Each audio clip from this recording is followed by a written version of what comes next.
kurikulum ilmu pemerintahan merespon berbagai kebijakan, baik itu yang disampaikan oleh menteri sampai aturan yang harus ada di level prodi. Kira-kira itu sih ilmu pemerintahan, ya intinya mempelajari hubungan antara yang memerintah dengan yang diperintah.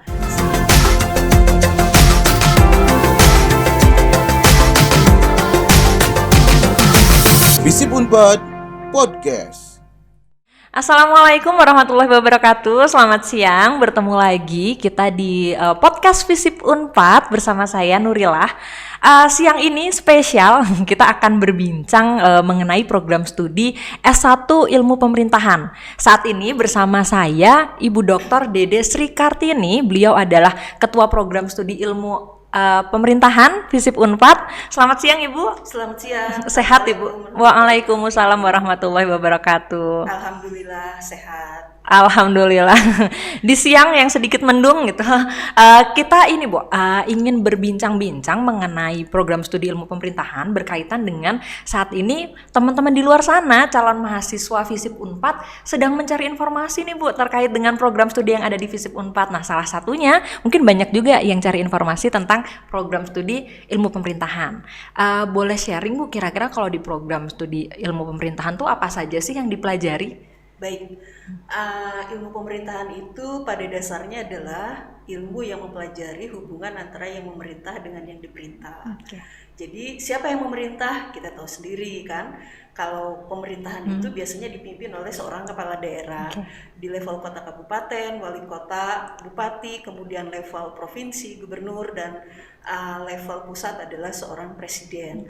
Nah, maka dari itu ilmu pemerintahan tidak lepas mempelajari sistem pemerintahan Indonesia untuk melihat bagaimana sebenarnya pemerintahan di level nasional. Ada juga sistem pemerintahan daerah untuk melihat pemerintahan di level provinsi, kabupaten, dan kota. Dan tentu saja ada yang namanya mata kuliah sistem pemerintahan desa untuk melihat bagaimana desa dilaksanakan, dioperasionalkan oleh seorang kepala desa beserta aparatnya.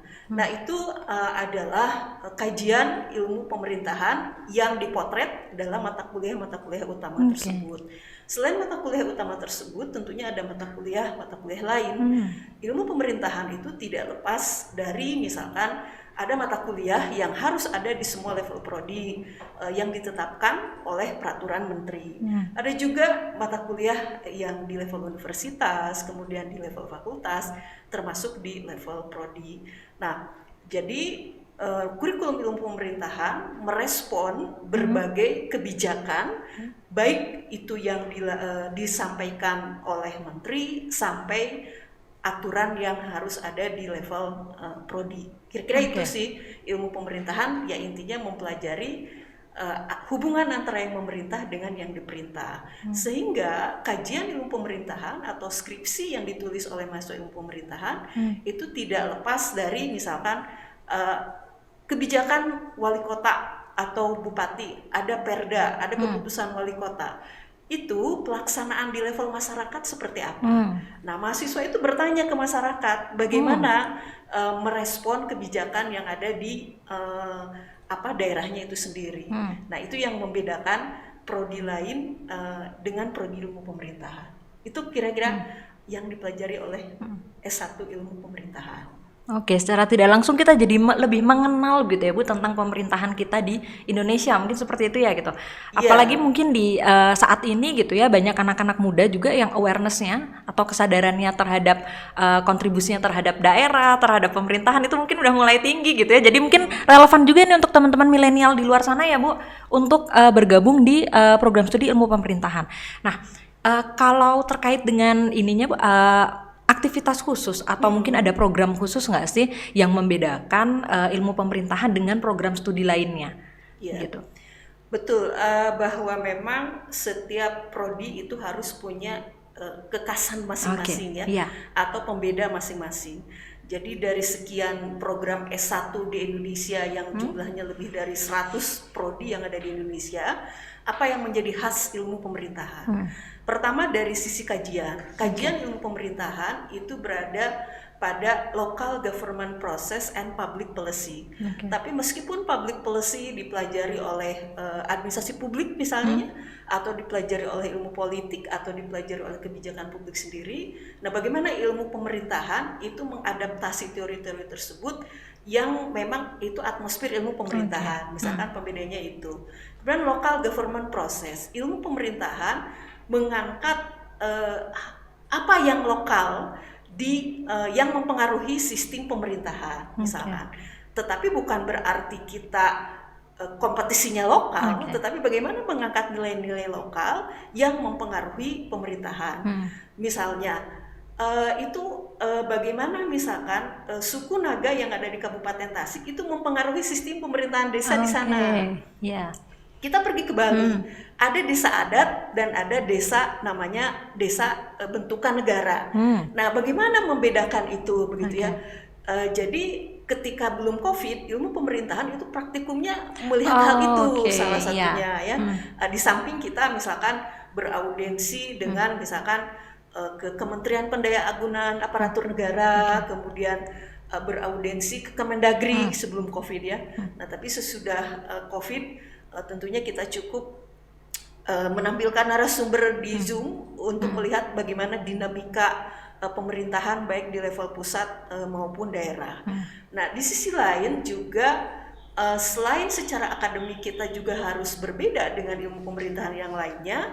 Nah, Himpunan Mahasiswa Ilmu Pemerintahan juga memposisikan diri untuk mengaplikasikan lembaga-lembaga pemerintahan ke dalam Hima, misalkan ketua Hima menyebut dirinya Presiden Hima Ilmu Pemerintahan, nggak apa-apa, itu sebagai kekuasaan Hima Ilmu Pemerintahan. Mereka juga membentuk nama-nama kabinet.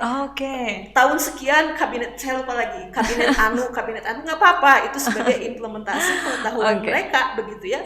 Dan ada juga divisi-divisi kementerian, misalkan Kementerian Riset, padahal kegiatannya adalah mengadakan diskusi mingguan di luar mata kuliah yang lain. Begitu, seperti itu. Dan juga ya kita mengundang misalkan peneliti-peneliti lain begitu ya di luar mata kuliah lain. Seperti misalkan besok hari Jumat isunya adalah bagaimana kebijakan pemerintah merespon isu gender misalkan ya. Kita mendatangkan guru besar dari UIN yang memang di bidang itu misalkan. Nah, itu Kementerian Riset apa saya lupa lagi, tapi nggak apa-apa lah, itu sebagai nuansa mereka. Kemudian mengadakan pemilihan ketua Hima, ada Bawaslu-nya, ada KPU-nya, itu sebagai apa ya? Bentuk penghayatan ya Bu. Bentuk penghayatan apa yang mereka tahu di dalam di dunia di bangku kuliah mereka implementasikan dalam aktivitas Hima. Gitu. Cukup menarik ya Bu. Bahwa kalau ilmu pemerintahan itu kan sangat dekat dengan kita ya. Betul. Gitu. Apa yang ada di yang dalam kehidupan kita sehari-hari kan tidak terlepas gitu ya dengan pemerintahan gitu. Dan bentuk penghayatannya teman-teman ini tadi cukup unik begitu ya gitu. Sampai ke level organisasi mahasiswa pun bentuk penghayatan ilmu pemerintahannya unik gitu. Iya, betul. Sampai berarti aktivitasnya bukan hanya di kelas ya Bu, tapi juga ada praktikum juga ya. Ada. Ke lapangan, kemudian selain praktikum apa lagi Bu? Selain praktikum ya ada kuliah umum ya, yang biasanya itu dari itu tadi udah disinggung dari luar. Jadi dulu itu pernah misalkan mengundang ketua BPK yang diadakan direktorat. Pernah juga mengundang ketika membicarakan otonomi khusus Papua, kita mendatangkan gubernur Papua, begitu ya. Pernah juga diskusi tentang kepemimpinan kepala daerah perempuan. Pernah mendatangkan Bupati Bima, yang kebetulan Bupati Bima itu unik, bupatinya perempuan, ketua DPRD-nya perempuan, termasuk KPU-nya perempuan. Gitu. Saat itu dan kita mengangkat isu itu. Ya memang sebelum COVID bervariasi ya kegiatannya, mendatangkan orang, mendiskusikan. Tetapi sekarang setelah COVID semuanya jadi serba virtual begitu. Tapi tetap aktivitas berjalan. Topik-topik di ilmu pemerintahan cukup dinamis ya Bu. Selalu fresh gitu ya. Memang kan ada yang namanya mata kuliah perubahan sosial dan dinamika pemerintahan. Jadi bagaimana melihat pemerintahan itu kan juga harus merespon apa yang terjadi di masyarakatnya, begitu. Nah, kita juga menganalisis respon pemerintah terhadap apa yang terjadi di masyarakatnya itu akan seperti apa. Makanya skripsi-skripsi itu tidak akan terlepas dari kehidupan masyarakat dan respon pemerintah seperti apa. Jadi topik skripsi itu membahas dari mulai royalti artis yang tentunya respondennya adalah artis semua, sampai dengan misalkan e-government gitu ya. Bagaimana pelaksanaan di desa. Sekarang di desa sudah ada smart village, di kota ada smart city. Nah, itu bagaimana merespon itu sampai persoalan sampah begitu. Cukup luas gitu ya. Kalau kita ngomongin pemerintahan, otomatis cakupannya adalah hampir keseluruhan aspek yang ada di kehidupan kita sehari-hari ya Bu gitu. Cukup menarik nih. Saya rasa mungkin teman-teman yang di rumah gitu ya, yang menyaksikan ini jadi mungkin terinspirasi gitu ya, dan mungkin berminat gitu untuk bergabung menjadi mahasiswa dan mahasiswi di ilmu pemerintahan gitu. Mungkin ada satu pertanyaan lagi nih Bu yang pasti teman-teman pengen tahu. Kalau saya nih menjadi mahasiswa atau mahasiswi di ilmu pemerintahan, kira-kira nanti saya lulus bagaimana ya gitu. Jadi apa ya? Nah, profil lulusan sendiri bagaimana Ibu? Profil lulusan karena ilmu pemerintahan ini ilmu pemerintahan cukup tua ya. Ya sekitar tahun 1970-an. Jadi 76 itu sudah ada mahasiswa ilmu pemerintahan. Itu diantaranya sekarang yang menjadi wali kota Tangerang Selatan. Itu alumni ilmu pemerintahan. Kemudian di Kementerian Pendayagunaan Aparatur Negara dan Reformasi Birokrasi itu ada namanya saya lupa lagi. Saya menyebutnya Kang Iman ya. Nama lengkapnya saya lupa lagi. Beliau baru dilantik menjadi asisten menteri. Ya mungkin baru beberapa minggu yang lalu ya. Ada yang posting di grup alumni ilmu pemerintahan. Kemudian juga ada yang sudah menjadi asisten deputi di Kemenpan RB. Kemudian ada di Lembaga Administrasi Negara. Teman seangkatan saya lupa lagi. Beliau jabatannya apa. Kemudian seminggu yang lalu ada alumni yang diundang yang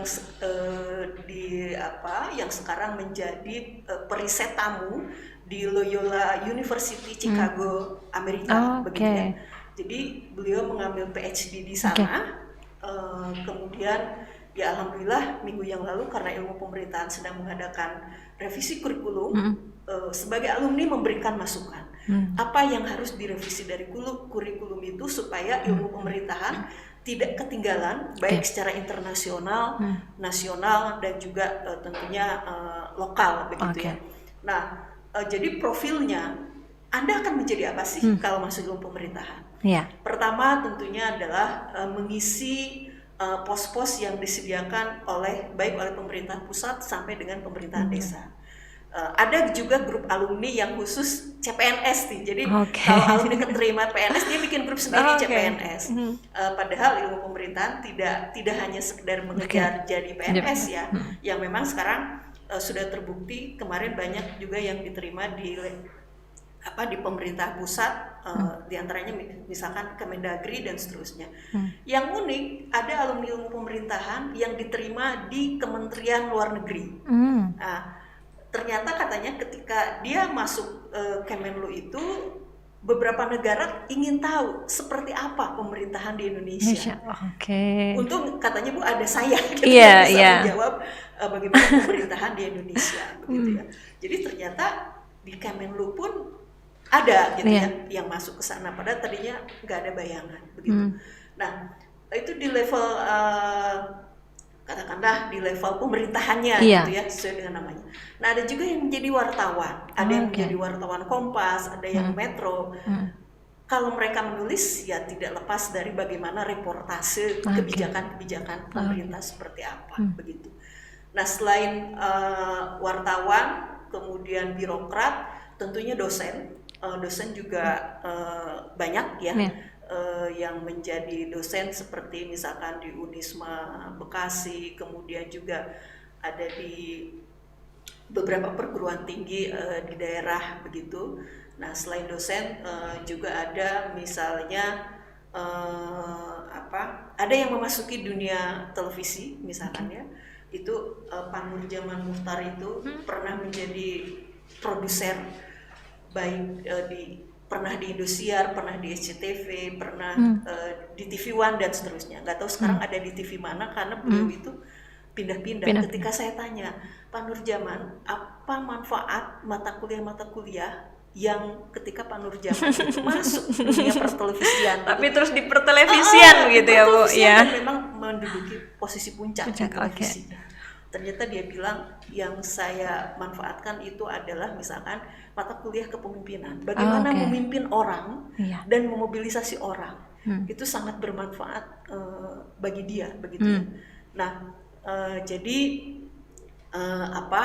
ketika sudah masuk ke situ, soft skill seorang mahasiswa juga atau seorang lulusan juga diperhatikan oleh pewawancara begitu ya. Jadi ya prodi juga mendorong agar mahasiswa memiliki keahlian-keahlian lain di samping mata kuliah yang ada. Dan satu hal, misalkan ada angkatan 2015 itu lulus sekitar tahun 2019, dia adalah wisudawan terbaik Unpad ya, namanya Putri Jasmine. Prestasinya bagus, IPK-nya kalau nggak salah sampai 3,9 sekian, dan dia masuk Indonesian Idol, tapi tidak masuk 10 besar. Nah, kita juga mendorong hal itu begitu ya, berprestasi di level akademik, juga di level yang lainnya. Kemudian juga untuk lomba yang ada diadakan oleh Harvard University, ini namanya Muhammad Rizkia. Bahasa Inggrisnya bagus sehingga ketika semacam debat atau pidato itu dia memenangkan kejuaraan internasional tersebut begitu ya. Nah itu prestasi-prestasi yang sudah dicapai, ada sudah level internasional, ada juga nasional, dan juga ada level universitas. Termasuk supporter terbaik. Jadi kalau olahraga kan biasanya kalau mahasiswa sampai berantem gitu ya. Iya. IP supporter terbaik. Supporter terbaik, ramah ya Bu. Ramah tapi tetap heboh mungkin seperti itu ya. Kira-kira itu. Ini sambil ngobrol saya pun jadi berselancar gitu ya, gitu. Jadi bayangan saya ternyata ilmu pemerintahan tuh nggak seserius itu ya gitu. Maksudnya orang kan kalau mendengar kata pemerintahan tuh seolah-olah kayak serius banget gitu ya Bu gitu, kayak berat gitu. Tapi ternyata dari profil lulusannya pun soft skill-nya pun juga bagus gitu ya Bu, bahkan berprestasi sampai ke internasional juga gitu. Nah untuk teman-teman jika berminat masuk gitu sebagai mahasiswa atau mahasiswi di ilmu pemerintahan, mungkin nanti bisa langsung mengakses gitu ya, informasi di website Visip Unpad atau di media sosial seperti Instagram, Twitter gitu, atau Facebook untuk mendapatkan informasi terkait dengan pendaftaran. Atau kalau dari program studi sendiri, apakah ada informasi khusus Bu seperti kontak person atau mungkin ada media sosial yang bisa diakses oleh teman-teman yang ingin mendapatkan informasi? Di Twitter saya ini biasanya mahasiswa yang mengupdate gitu ya, untuk Twitter seperti itu, Twitter, Instagram, kemudian juga Facebooknya itu ada. Di sana juga selain kegiatan-kegiatan mahasiswa diupdate hal-hal yang lainnya begitu. Kalau website sih masih di Visip Unpad, linknya gitu ya, ke situ. Terintegrasi ya Bu? Ya terintegrasi. Kalau kontak person bisa langsung menghubungi saya begitu ya. Itu di Visip ada nomor HP saya di situ di website Visip. Saya yakin kalau anak-anak milenial tuh biasanya kepo Bu. Jadi kalau buka satu link tuh pasti nanti media sosial lainnya juga akan kebuka gitu ya. Nah jadi mungkin nanti Bu Dede jangan kaget ya Bu kalau banyak teman-teman yang menghubungi Ibu gitu ya. Baik, insya Allah saya respon kalau misalkan ya tidak sibuk begitu ya, karena pemerintahan itu ngurus D4 sampai S3. Wow, luar biasa gitu. Alhamdulillah ya, tapi siang ini kita berkesempatan untuk ngobrol-ngobrol gitu ya, panjang lebar terkait dengan ilmu pemerintahan. Baik Ibu, mungkin untuk obrolan kita pada siang hari ini cukup sampai di sini. Nanti untuk teman-teman jika membutuhkan informasi silahkan langsung ke media sosial atau website Visip Unpad. Insya Allah nanti akan mendapatkan respon dari tim informasi seperti itu. Baik Ibu, terima kasih atas sharing dan informasinya. Semoga sehat selalu. Sampai jumpa semuanya di podcast selanjutnya. Wassalamualaikum warahmatullahi wabarakatuh. Waalaikumsalam. Sampai ketemu di kelas nanti ya. Amin. Ya, Bu. Terima kasih, Ibu. Sama-sama, mangga.